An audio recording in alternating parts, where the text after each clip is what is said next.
On the roof here at John and Laura's house in Fellsmere. I've made a lot of notes for you up on the roof, and I want to start talking about that now.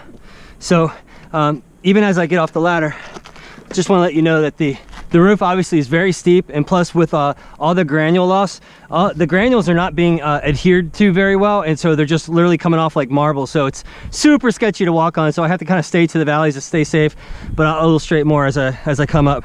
So this video is to document the hail damage that I saw, the hail and wind damage that I found on the roof, and I took photos of everything, and I'll send you the video, the photo folder, as well as your estimates and the roof measurement report as well too. So what I'm talking about, here's a perfect snapshot here, and thankfully I can stay safely in the valley but still reach pretty far, and I made these chalk marks. This is textbook example of hail. You can still see the granules impacted into the shingle itself. Now granted, this was last year, April of 26th of last year, so even in some places you'll see that it's been worn through all the way down to the fiberglass matting. But this is what we're looking for. Clearly impact marks here, and then I had to actually really stretch to get to this one as well too. This circle right here is to talk about more about the granule loss. So as I tried to step here to reach up to there, my foot literally just came right off the roof. So there's literally nothing holding these granules to the shingles at this point. The granules, the reason why all this granule talk is so important is because the granules are the sunblock for your roof.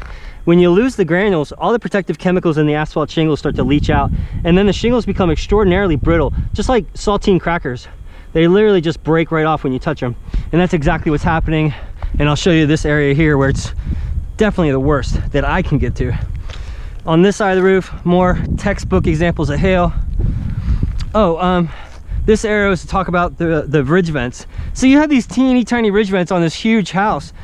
These ridge vents should be twice as long. So this ridge vent here should be that long, all exactly the same amount farther over there. And look at this one. So you got this little guy in the middle. That thing could be twice, almost 3 times as long. I was able to scurry over there like a squirrel and make that mark just for the sake of the mark. But wait till you see the back of the house. It's super steep. So this is all hail and wind damage. Specifically, this section here is wind damage. You can see how old it's been, right? This is called creasing. These guys are literally just hanging on by a thread. Same as here, same as here. I took photos of all this. And then this guy's already pulled through the nails. You can see how rusted the nails are. So literally it's just hanging on by a thread. A lot to talk about. Keep moving.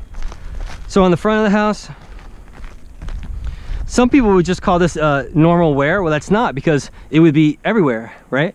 But the fact that it's just here in these areas here, that's more wind accumulated damage, hail impact here. There's way more to talk about up here. So this is where I got to hold on, I got to push and climb at the same time. Now getting up here, I'm not going to go much farther, as you hear my feet slipping.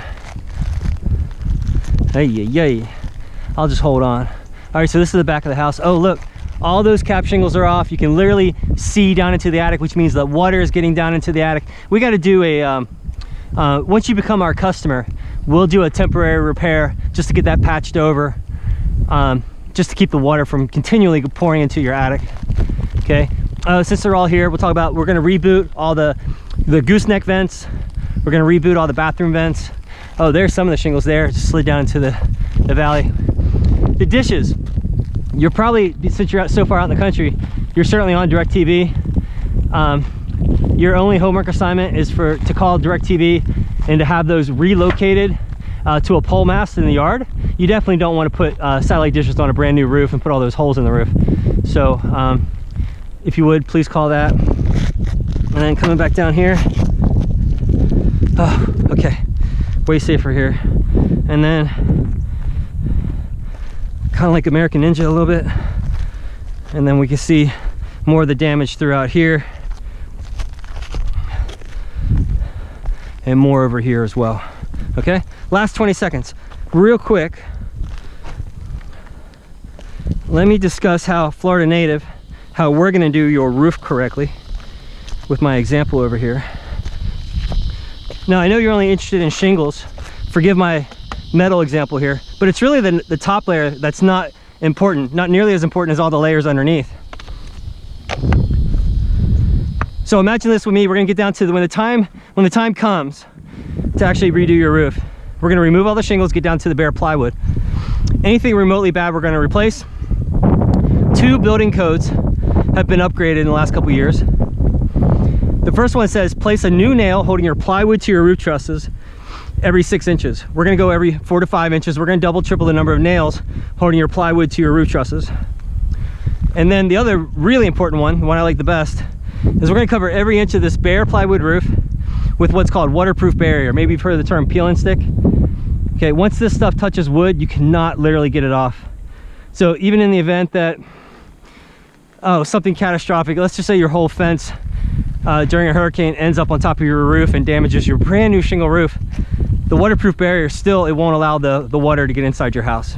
Really important. And then on top of that, as a company, we only use CertainTeed Landmark Series shingles. It's the same price as the other ones, but it's the heaviest, thickest, best warranty shingle out there for the same price. So that's how we're gonna do your roof. So I'm gonna get down and talk more with Laura. Thanks.